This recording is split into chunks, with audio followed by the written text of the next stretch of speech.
The sun hung merciless in the Nevada sky, baking the cracked earth until it split like old leather. Jacob Morse rode his bay mare through the wasteland with the heavy gait of a man who had nowhere left to go.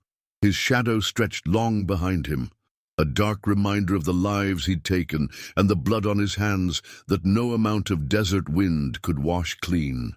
3 days had passed since he'd fled Silver Creek, the taste of gunpowder still bitter on his tongue. The wanted posters would be up by now, his face sketched in charcoal beneath the words, "Dangerous Armed Killer." It wasn't entirely wrong.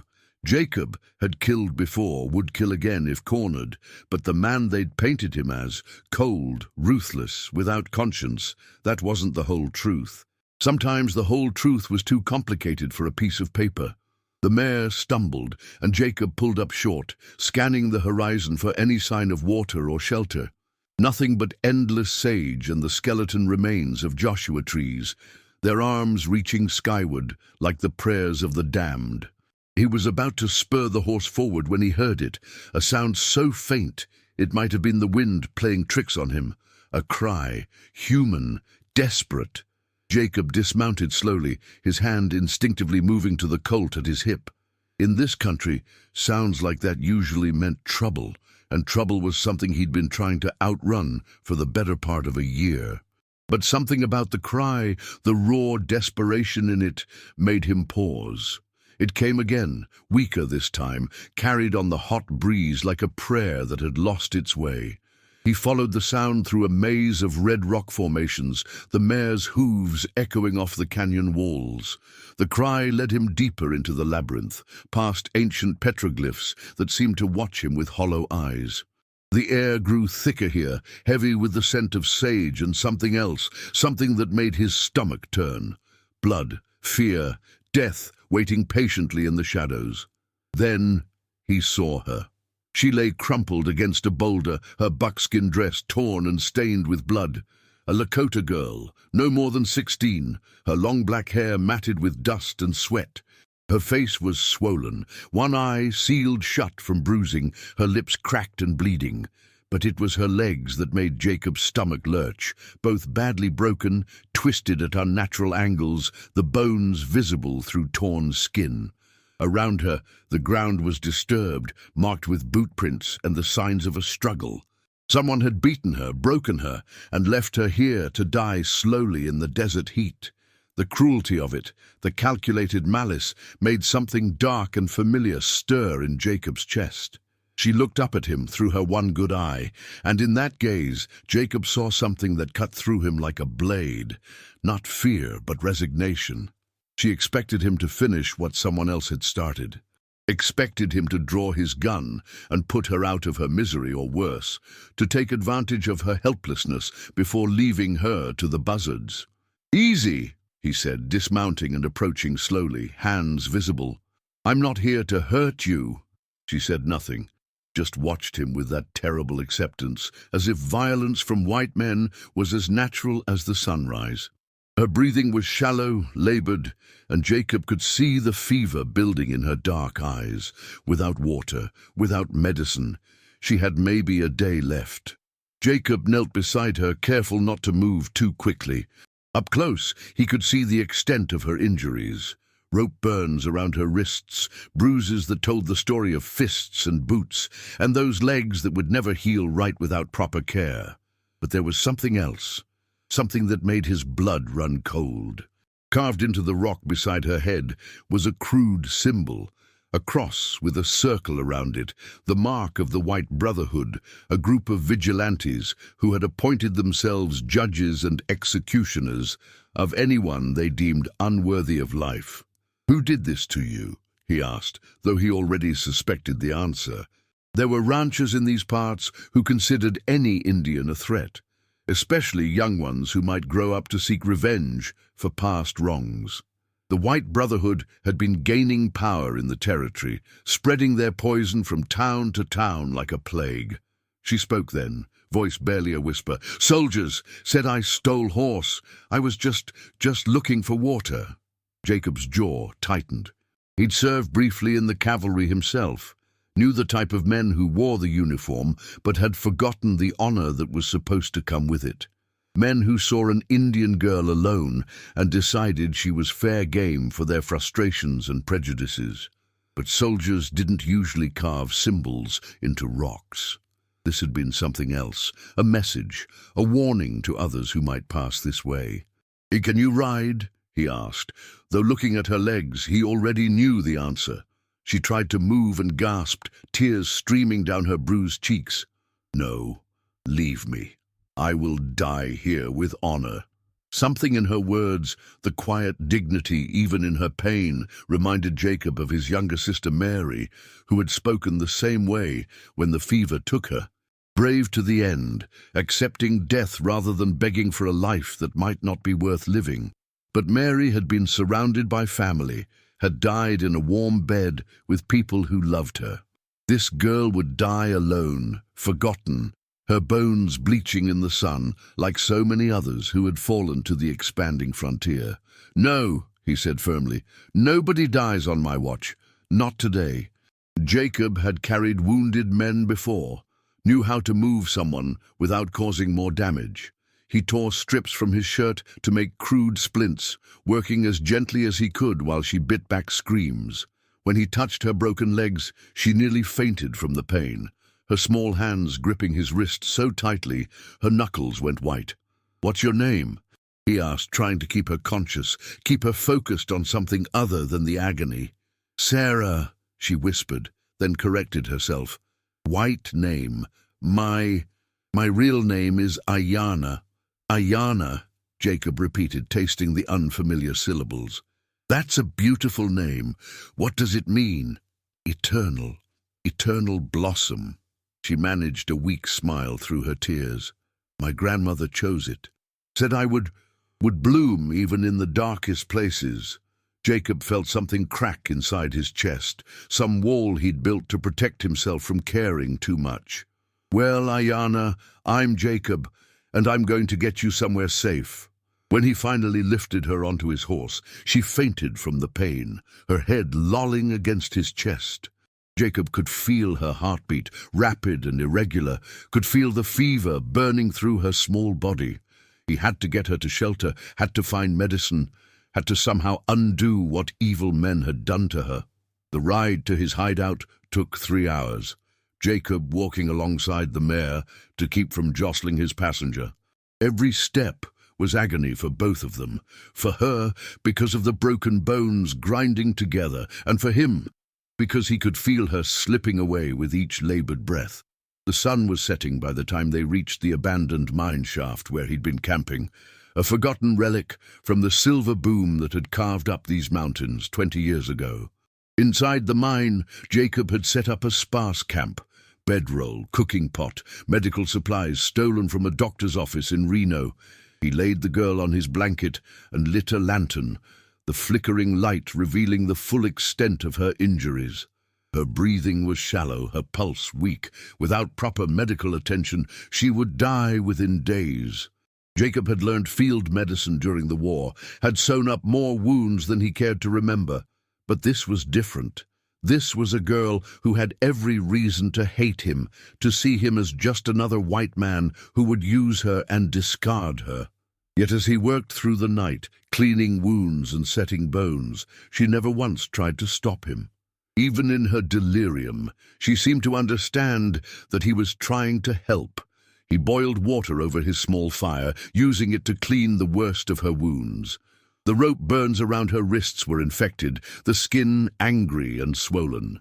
Her legs were a mess of broken bone and torn muscle, but Jacob did what he could, setting the bones as straight as possible and binding them with splints made from broken planks he found in the mine. As he worked, Ayanna drifted in and out of consciousness, sometimes speaking in Lakota, sometimes in English. She spoke of her family, of her village, of the horse she'd been accused of stealing. She spoke of soldiers coming in the night, of fire and screaming and the smell of gunpowder. She spoke of running, of hiding, of being found by men who saw her not as a human being but as something to be broken and discarded. They laughed, she whispered during one of her lucid moments. When they broke my legs, they said I wouldn't run anymore, said I was a lesson to others. Jacob's hands stilled on the bandage he was wrapping around her ankle. What others? My people, the ones still alive. They said this is what happens to Indians who don't stay where they belong. The White Brotherhood. Jacob had heard stories about them, had seen their handiwork in other towns. They called themselves patriots, protectors of white civilization, but they were nothing more than cowards who found courage in numbers and strength in cruelty. They left their mark wherever they went, carved symbols, burned buildings, and broken bodies like Ayana's. When dawn broke, she was still alive, though barely. Jacob sat beside her, exhaustion pulling at his eyes. She stirred, her good eye focusing on him with surprising clarity. "Why?" she whispered. It was a simple question with no simple answer. Jacob thought about his sister, about the men he'd killed, about the long road that had led him to this moment. He thought about the symbol carved into the rock, about the men who had done this to her, about the darkness that seemed to be spreading across the territory like a cancer. "Because someone should," he said finally. Over the next 3 days, he nursed her back from the edge of death. He fed her water drop by drop, shared his meager rations, changed her bandages with the care of a man who understood suffering. She told him her story in fragments, how her village had been attacked by soldiers claiming they were harboring fugitives, how her family had been killed in the raid, how she'd been running ever since, trying to find other survivors. "I was looking for my brother," she said on the 3rd day, her voice stronger now. "He was hunting when the soldiers came. I thought maybe he escaped. Maybe he's still out there." Jacob didn't have the heart to tell her that the chances of her brother surviving alone in the wilderness were slim. Instead, he encouraged her to keep talking, to share her memories of better times. She spoke of her grandmother's stories, of the great herds of buffalo that once covered the plains, of the time before the white man came when her people lived in harmony with the land. Jacob found himself talking too, sharing stories he'd never told anyone. About the war, about the things he'd done that haunted his dreams, about Mary and how he'd failed to save her when it mattered most. About the men he'd killed in Silver Creek and how they'd deserved it, but that didn't make the weight any easier to carry. "You killed bad men," Ayana said matter-of-factly. "That doesn't make you bad. How can you be sure?" She studied his face in the lamplight, her dark eyes serious. "Bad men don't carry broken girls to safety. Bad men don't sit up all night tending wounds. Bad men don't share their food with strangers. We are both ghosts," she said later that evening, her voice thoughtful. "You carry the dead, I carry the dying. Maybe that's why we found each other." It was on the 4th morning that Jacob woke to find her gone. He bolted upright, panic seizing his chest, until he saw her sitting at the mouth of the mine. Her legs were still wrapped in splints, but she'd managed to crawl outside to watch the sunrise. "I can walk," she said without turning around.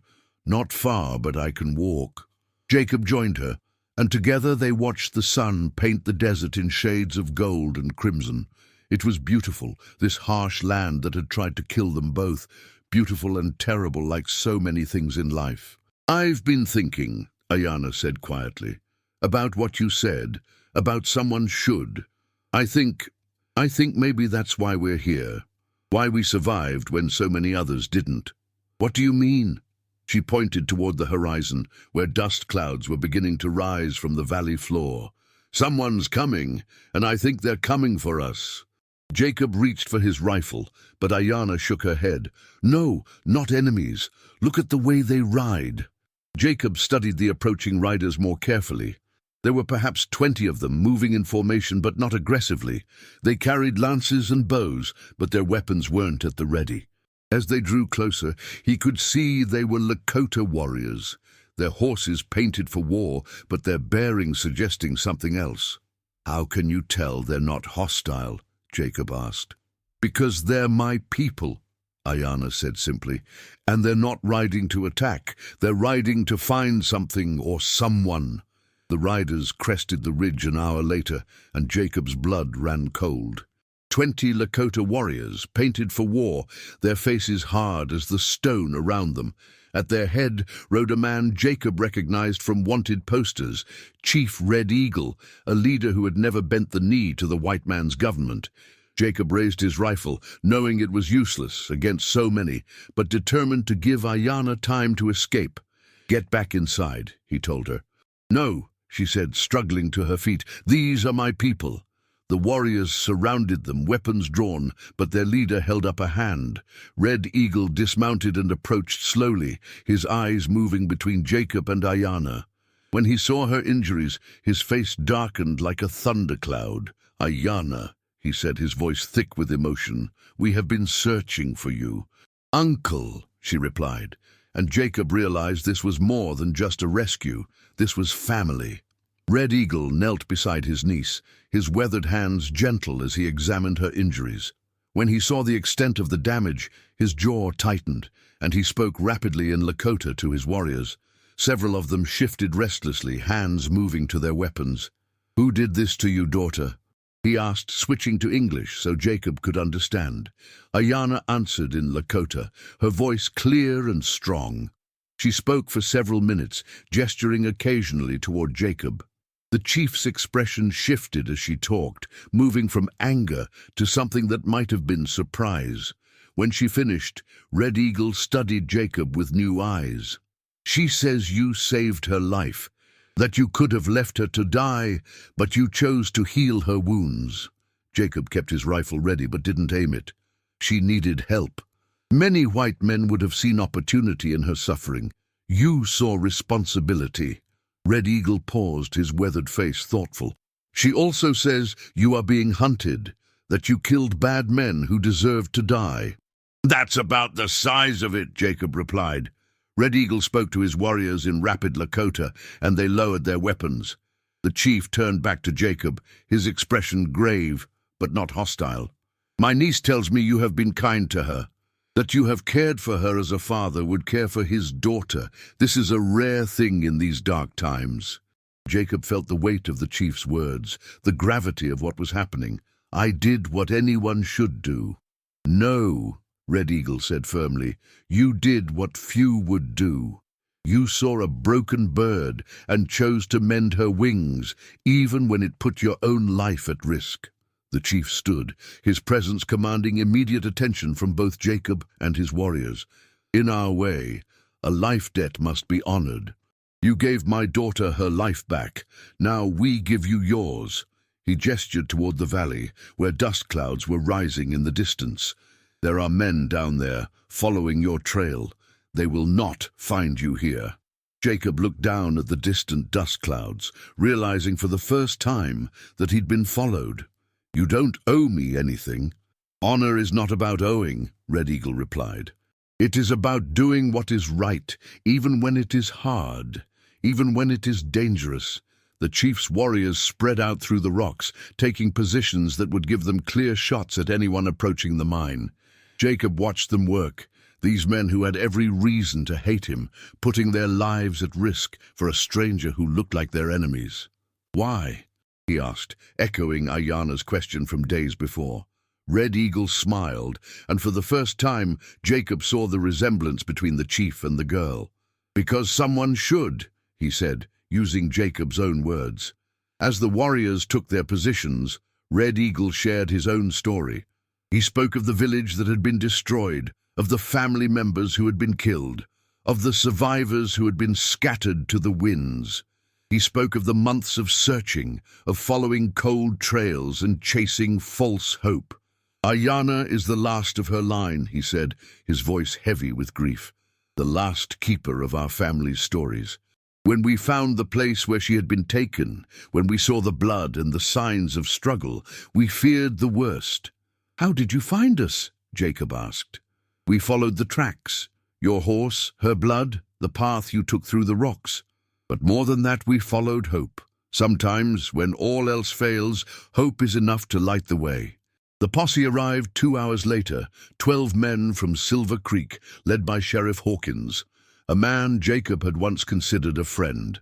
They rode hard up the canyon, following tracks that led straight to the mine entrance. But they never made it. The Lakota warriors struck like phantoms, appearing from behind rocks and crevices to surround the posse. No shots were fired, but the message was clear. These men were outnumbered and outmatched. Sheriff Hawkins found himself staring down the barrel of a dozen rifles, his face pale beneath his hat. "Where is he?" Hawkins demanded, his voice tight with fear and anger. Red Eagle emerged from the shadows, his presence commanding immediate attention. "There is no one here but the wind and the stones." "We tracked him to this place," Hawkins insisted. "Jacob Morse, wanted for murder." "Men can be mistaken about many things," the chief replied calmly. "Tracks can lie. Wind can deceive. Perhaps you followed the wrong trail." Hawkins wasn't fooled. His eyes darted around the canyon, taking in the painted warriors and their ready weapons. "You're harboring a fugitive. That's a federal crime." "Is it?" Red Eagle asked, his tone mild but dangerous. "And what crime is it to break a young girl's legs and leave her to die in the desert? What crime is it to carve symbols of hate into sacred stones?" The sheriff's face went red. "I don't know what you're talking about." "Don't you?" The chief stepped closer, his voice dropping to a whisper that somehow carried more menace than a shout. "Then perhaps you should ask your friends in the White Brotherhood about their recent activities." Hawkins' face went pale. "You can't prove anything." "Can't I?" Red Eagle smiled, but there was no warmth in it. "Tell me, Sheriff, how many of your men wear the mark of the circle and cross? How many have dirt under their fingernails from carving symbols into stone?" The silence stretched between them, thick with unspoken threats. Finally, Hawkins spoke, his voice barely above a whisper. "This isn't over." "For some men it never is," Red Eagle agreed, "but today it is over. You will ride away now, and you will not return. And you will tell your friends in the Brotherhood that the Lakota remember their enemies. We remember and we do not forgive." The posse left as quickly as they'd come, their dust settling like a burial shroud over the canyon. Jacob emerged from the mine's depths, where he'd been hidden with Ayanna during the confrontation. "They'll be back," he said, "with more men." "Perhaps," Red Eagle nodded, "but not here, not now. Today you are under the protection of the Lakota people." That evening, as the warriors made camp around the mine, Jacob found himself sitting beside Red Eagle, sharing a meal of dried meat and wild onions. The chief had removed his war paint, revealing a face lined with wisdom and sorrow. "You have children?" Red Eagle asked. "Had a sister. She died young. I have lost 3 sons to the white man's wars. Now I have only Ayanna." The chief's voice carried the weight of a man who had seen too much death. "She is the last of her line, the keeper of our stories. When I saw her broken and bleeding, I thought the stories would die with her." Jacob understood. He'd felt the same way when Mary passed, like something essential had been torn from the world, leaving only emptiness behind. "She's strong," Jacob said. "Stronger than she knows." "Yes, but strength alone is not enough. She needs purpose, hope for tomorrow." Red Eagle studied Jacob carefully. "You gave her that. You showed her that not all white men are enemies." "I'm not a good man," Jacob said quietly. "I've killed people, I've done things." "Good and bad are not simple things," Red Eagle interrupted. "A man can do terrible things and still have goodness in his heart. A man can kill and still preserve life. You saved my daughter when you could have walked away. That speaks to who you truly are." They sat in comfortable silence for a while, watching the fire crackle and dance. Finally, Red Eagle spoke again. "There is a place," he said slowly. "Far to the north, beyond the reach of the white man's law. A valley where the old ways still live, where my people have found sanctuary. Ayanna could heal there, could find peace." "And me?" Jacob asked. "You could come too if you wished. There is always room for those who choose honor over convenience." Jacob considered the offer. It was tempting to disappear into the wilderness, to leave behind the wanted posters and the bounty hunters and the weight of his reputation. But he knew it wouldn't be that simple. "I can't ask you to harbor a fugitive forever." "You are not asking, I am offering. There is a difference." The next morning brought difficult decisions. Jacob's horse was tired, his supplies running low, and the bounty on his head would only grow larger with time. He couldn't stay hidden in the mountains forever, and he couldn't ask the Lakota to keep protecting him. But when he announced his intention to leave, Ayanna stopped him. "Where will you go?" she asked. "North, maybe, Canada, somewhere they don't know my name." "And you will be alone." Jacob nodded. Alone was what he'd always been, even before the bounty, even before the war. Some men were meant to walk through life without companions, carrying their burdens in solitude. "I will come with you," Ayanna said quietly. Both Jacob and Red Eagle stared at her. "Daughter," the chief began, "your place is with your people." "My immediate family is dead," she replied, her voice steady but sad. "You are my uncle, and I love you, but I cannot live in the past. I cannot spend my life mourning what was lost." Red Eagle's face was pained, but he didn't argue. Perhaps he understood that some wounds could only heal in new places, away from the ghosts of the past. "If you go," he said to Jacob, "you will be responsible for her safety, her honor, her life." Jacob felt the weight of those words, the magnitude of what was being asked of him. "I know. And if you betray that trust, if you harm her in any way, I will find you. Distance will not protect you, time will not save you." "I understand." Red Eagle studied him for a long moment, then nodded. "Then go, both of you. Find peace where you can." But before they could leave, Red Eagle had one more gift to give. He called his warriors together and spoke to them in Lakota, his words carrying the weight of ceremony. When he finished, the warriors began to move, gathering their weapons and preparing for departure. "What's happening?" Jacob asked. "They are going to deal with the White Brotherhood," Red Eagle replied. "Justice delayed is not justice denied." "You don't have to do that," Jacob said, though part of him felt a savage satisfaction at the thought. "Yes, we do," the chief replied. "They marked my daughter with their cruelty. They carved their symbol into sacred stone. They must answer for these crimes." That night, as the warriors prepared to leave, Ayanna sat with her uncle by the fire. They spoke in Lakota, their voices soft and sad. Jacob couldn't understand the words, but he could feel the weight of goodbye in them. "What did you talk about?" he asked later, when she joined him at the edge of the camp. "About endings," she said simply, "and beginnings. About how sometimes we have to let go of what was to make room for what could be." They left at dawn, Jacob and Ayanna riding double on his mare, her legs still too weak for separate mounts. The Lakota warriors had already departed for their own mission, leaving behind only the memory of their presence and the promise of justice. The journey north took 2 weeks, traveling mostly at night to avoid detection. Jacob had enough money stashed away to buy passage on a freight wagon heading toward the Oregon Territory, where the law was more concerned with claim jumpers than old grudges. During those nights on the trail, Jacob and Ayanna talked about everything and nothing. She told him about her grandmother's stories, about the time before the white settlers came, when the buffalo herd stretched beyond the horizon. He told her about his dreams of buying a small farm, of raising horses and living quietly. "You could still do that," she said one night as they sheltered beneath an overhang of rock. "In Oregon, in California, places where no one knows your name. And you, what would you do?" She was quiet for a long time, staring at the stars. "I would like to teach children, Indian children and white children together, show them that we are not so different." It was a beautiful dream, and Jacob found himself hoping it might come true. But dreams, he'd learned, were fragile things, easily shattered by the harsh realities of the world. They reached the Oregon Territory in late autumn, the mountains already dusted with snow.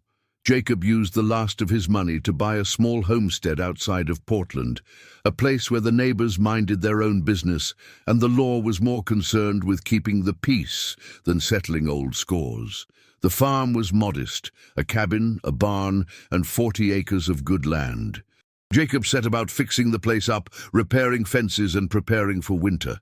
Ayana helped as much as her healing legs would allow, and slowly, carefully, they began to build something resembling a life. The first winter was hard. Food was scarce, the cold was bitter, and there were nights when Jacob wondered if they'd made a terrible mistake. But Ayana never complained, never spoke of going back. She spent her days reading books Jacob bought from town, teaching herself better English and learning about the world beyond the frontier. Spring brought new challenges and new possibilities. Jacob's wanted posters had followed him west, but Oregon was full of men running from their pasts. The local sheriff, a practical man named Thompson, was more interested in Jacob's willingness to work than his reputation for violence. "You cause any trouble here, I'll ship you back to Nevada in a box," Thompson warned. "But if you keep your head down and your gun holstered, we don't need to discuss your history." It was a fair deal, and Jacob took it. By summer, the farm was thriving. Jacob had planted corn and potatoes, built a chicken coop, and acquired a small herd of cattle. Ayana had started a school in the cabin's front room, teaching a handful of local children, both white and Indian, to read and write. The neighbors were suspicious at first, but Jacob's reputation as a hard worker and Ayana's gentle nature gradually won them over. They were still outsiders, still watched with careful eyes, but they were no longer seen as threats. One evening in late summer, as Jacob sat on the porch watching Ayana tend her garden, he realized something had changed. The weight he'd carried for so long, the guilt, the anger, the loneliness, had grown lighter. Not gone, perhaps it never would be, but manageable. "You're thinking too hard," Ayana said, joining him on the porch steps. Her legs had healed well, with only a slight limp to remind them of that terrible day in the desert. "Just thinking about how far we've come," Jacob replied. "We?" He looked at her. This woman who had transformed from a broken girl into something strong and beautiful and wise. "We?" he confirmed. That night, for the first time since they'd met, Jacob told Ayana about the real reason he'd fled Silver Creek. Not just the men he'd killed, but why he'd killed them. 3 members of the White Brotherhood had cornered a young Indian girl behind the saloon, and Jacob had intervened. The fight had been brutal and quick, ending with 3 men dead and Jacob riding for his life. "You saved her," Ayana said when he finished. "I was too late. She died before I could get her help." Ayana took his hand in hers, her fingers warm and steady. "You tried. That matters." "Sometimes I wonder if I'm cursed," Jacob said quietly. "Everyone I try to save ends up dying anyway." "Not everyone," Ayana replied, squeezing his hand. "I'm still here." As autumn returned to the Oregon Territory, Jacob began to understand something he'd never grasped before. Redemption wasn't about forgetting the past or even forgiving yourself. It was about choosing to do better, to be better, one day at a time. The farm prospered, the school grew, and slowly, carefully, Jacob and Ayana built a life worth living. They were married by the local preacher on a clear October morning, with half the town in attendance. Even Sheriff Thompson showed up, bringing a bottle of whiskey and a grudging smile. "Never thought I'd see the day," he told Jacob after the ceremony. "You two prove that even the worst stories can have happy endings." Maybe they did. Jacob looked at his wife, at the students gathered around her, at the life they'd built from the ashes of their separate tragedies. It wasn't the ending either of them had expected, but it was theirs. And in the fading light of the Oregon evening, with the sounds of laughter and music drifting from the celebration, Jacob finally understood what Red Eagle had meant about honor. It wasn't about owing debts or settling scores. It was about seeing what was right and having the courage to do it, even when it was hard, especially when it was hard. Years passed, and the story of Jacob Morse and Ayana Red Eagle became legend in the Oregon Territory. Their farm became a stopping point for travelers, a place where anyone could find food and shelter regardless of their race or past.